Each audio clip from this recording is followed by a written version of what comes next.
In this section, we'll be discussing the display. I'll turn on the key here. In the next few moments, the display will be booting up. Just like a home computer, it does take a few seconds to go through the boot up cycle. As you can see here, we are looking at an AFS Pro 700 here in this new cabbed combine.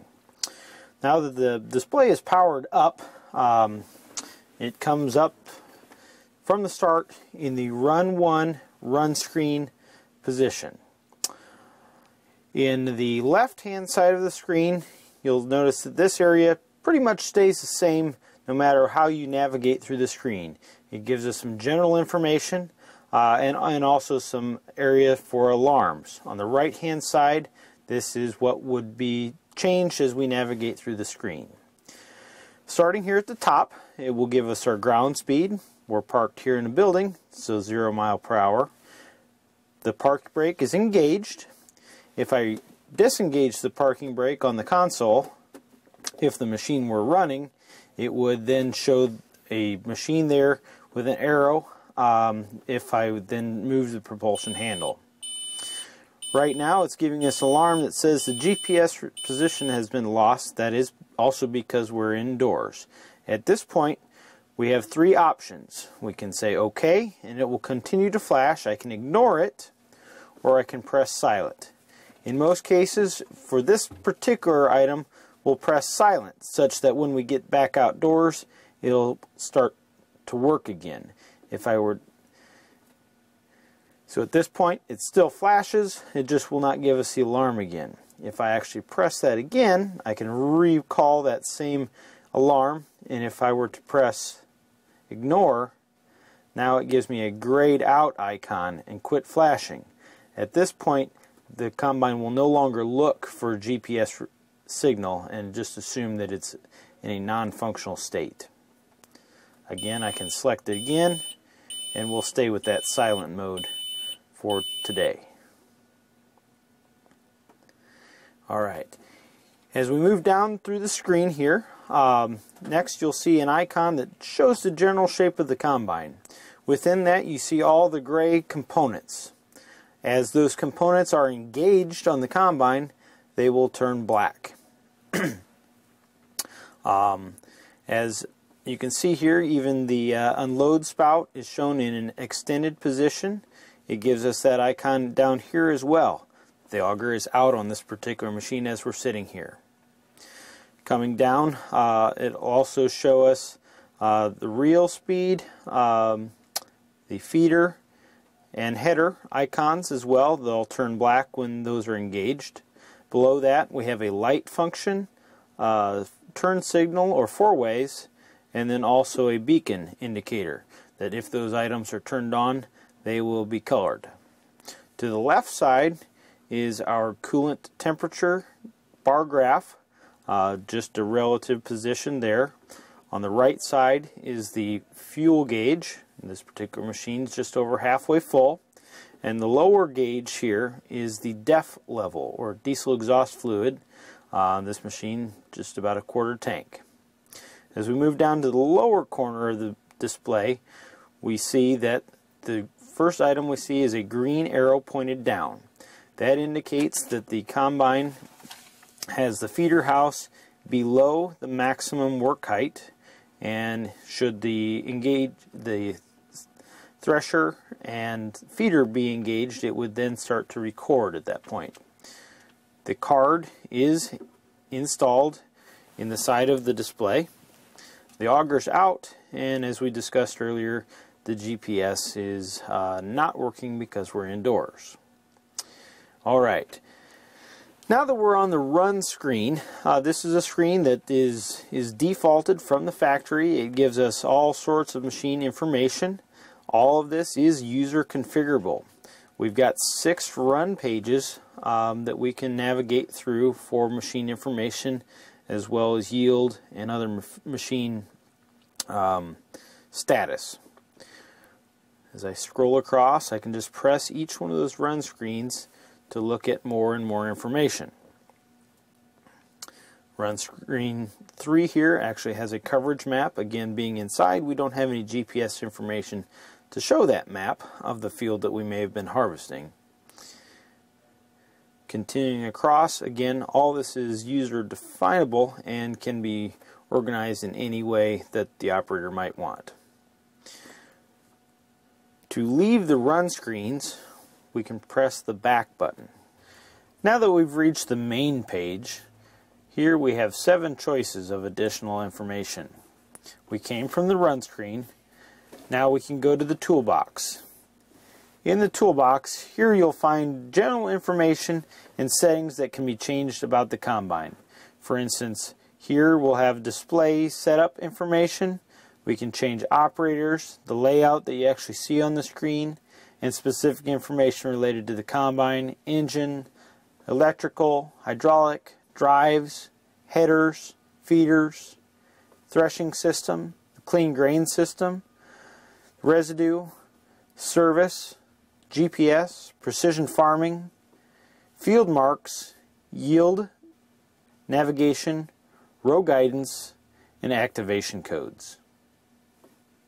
Returning to the main page, the next tab is the diagnostics. In diagnostics, here we can view versions of software currently installed on the machine and the display. In the can is machine software versions. Faults, here we can see a list of faults that are currently active or have been active and are corrected on the machine. Settings is a place where we can go and actually view different voltages for a specific function of the machine. Resource status, here we can see how much space is used up on our data card, how many growers, farms, fields, and tasks we've used out of the allowable number. In the GPS tab, we can look specifically to see what our satellite statuses are. Again, because we're indoors, we do not have GPS. The GPS 2 gives us a map of the satellites in the sky. And the RDI screen is one in which we can further diagnose and make setup changes to the GPS receiver and navigation controller. Yield monitor, row guidance, and safety screens are specifically tied to those functions. Data management is yet another tab from the main screen in which we can use to import data from other machines or our home computer. Filter, we can filter a crop list such that selecting a crop while on a run screen is made simpler. Delete allows us to delete data in the form of farm, field, tasks, and growers. The map page allows us to look really at the coverage map of the field that we're actually harvesting, and we can also use this page and customize what we're looking for in terms of boundary, obstacles, or swaths. And the apply button allows us to apply calibrations to specific crop types, growers, tasks within those items to apply a given yield or moisture calibration. Returning to the main screen, we came from run screens. That's the first screen that appears every time we cycle the key. The next tab is the performance. In performance, here we can set up our profile. This is the grower, farm, field, task, crop type for a given field and task that we're harvesting in. This is the data set in which that data will be saved, the yield and the moisture data. Summary 1 and Summary 2 are extensions of the run screens. For more information on how to customize these, see the toolbox specific information. But here we can look at specific information that is summaries of as small as a single task or as large as a given grower. Returning to the main page, calibrations are where we can perform calibrations on different machine functions. For instance, a distance calibration sets the tire radius such that a wheel speed sensor reads the correct ground speed. The calibration tab within the calibrations is where we can select multiple items to do finite calibrations. For instance, the feeder position or the sieve position. The area tab is where we can calibrate the area of a given field once the field has been completely harvested. For instance, if a field were to be known as a 20-acre field, yet after you finished harvesting, the display showed that you'd harvested 21 acres. It's very possible if it was an odd-shaped field and you overlapped at the end of the rows. We can go back in and tell it what the exact area is such that an accurate average yield can be figured for that given field.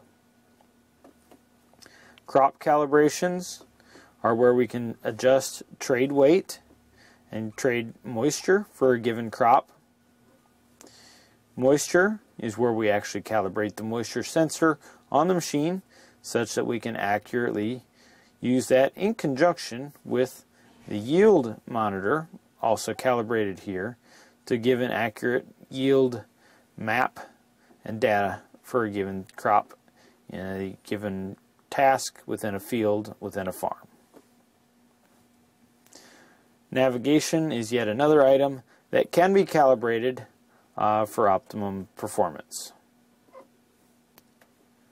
Returning to the main screen, the final button is the Combine Info.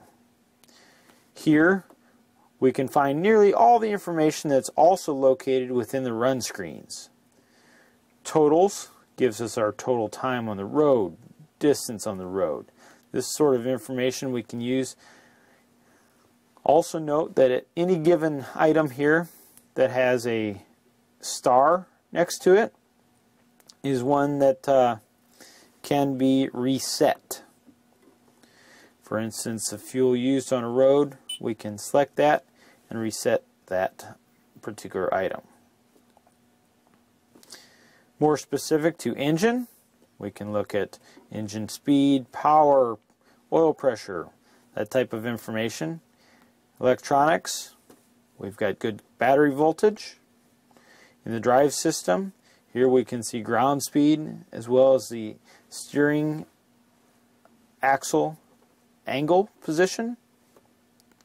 In the header, we've got pressures and positions, feeder speed, threshing, concave opening and hours, cleaning speed and openings, grain elevator speed, residue speeds. We've got a general revolutions per minute information tab if you're just looking for general RPM information. Loss, we can look and see what the losses are coming out of the back of the machine in relative terms. Continually scrolling across, also have the heating, ventilation, and air conditioning info. On the new cabbed 1 and 230 series combines, we no longer have a display on our HVAC controller. Although the buttons are still up in the console, the readouts and status are here in the Pro 700 display.